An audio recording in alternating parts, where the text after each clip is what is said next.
François Fillon. Nous sommes donc en ligne avec Christian Estrosi, premier adjoint de la mairie de Nice, président de la région PACA, fidèle entre les fidèles de Nicolas Sarkozy. Christian Estrosi, bonjour, merci d'être avec nous. Bonjour. L'ensemble des Républicains militants et élus vont désormais se rallier. Vous donnez dès maintenant un soutien franc et clair aux candidats élus à près de 68%.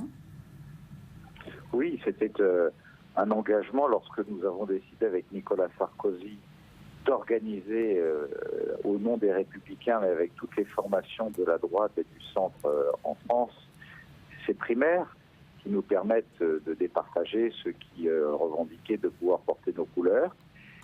Celles-ci se sont parfaitement déroulées. Chacun, dans le respect de l'autre, avait pris l'engagement de soutenir le vainqueur.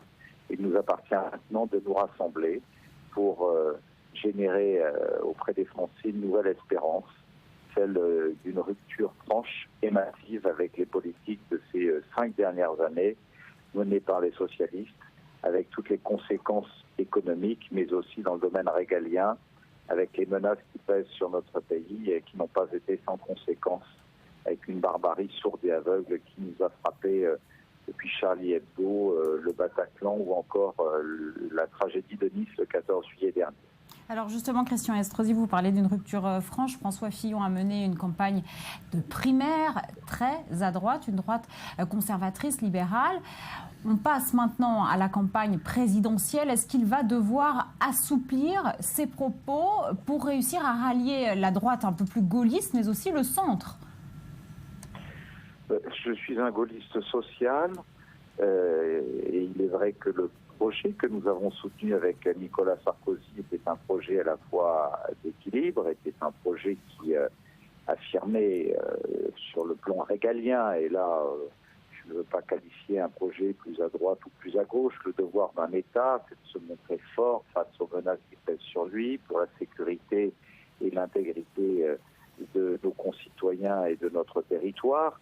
Je dirais que sur la cohésion économique et sociale, il y avait des nuances et je ne doute pas un seul instant que François Fillon ne sache prendre en compte avec sa volonté de rassembler ces nuances qui seront essentielles dans notre projet pour pouvoir à la fois apporter des changements fondamentaux au plan économique pour une relance de la croissance qui est nécessaire, un changement de logiciel extrêmement puissant, c'est que les recettes du passé sont éculées et qu'il faut aller vers de nouvelles recettes et de nouveaux projets qui n'ont jamais été essayés. Il y a des voies qui n'ont jamais été essayées, que nous avons proposées les uns et les autres dans cette campagne des primaires, et en même temps apporter aussi cette touche d'équité sociale qui est chère aux gaullistes et qui sera essentielle pour fédérer le plus grand nombre possible de Français, constituer une majorité d'alternance.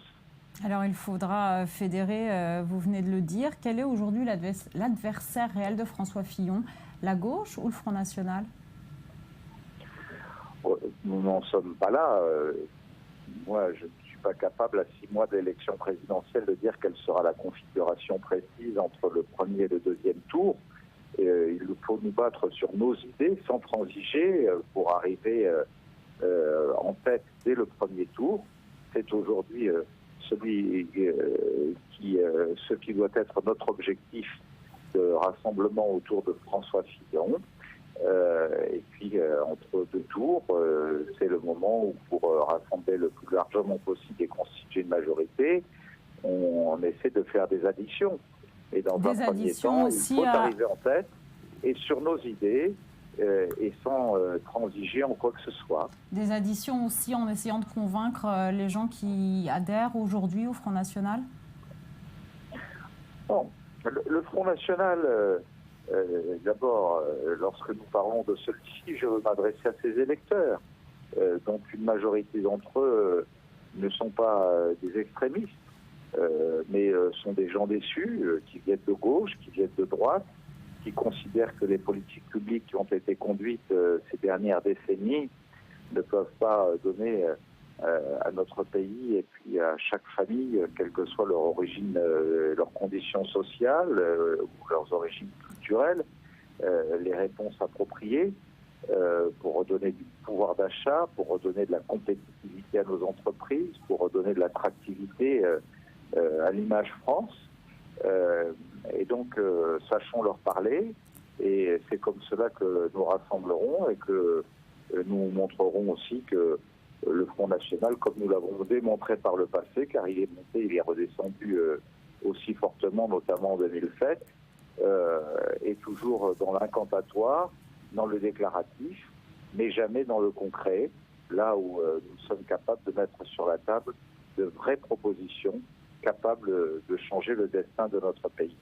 Merci beaucoup Christian Estrosi d'avoir été avec nous. Alors, savoir parler aux électeurs du Front National.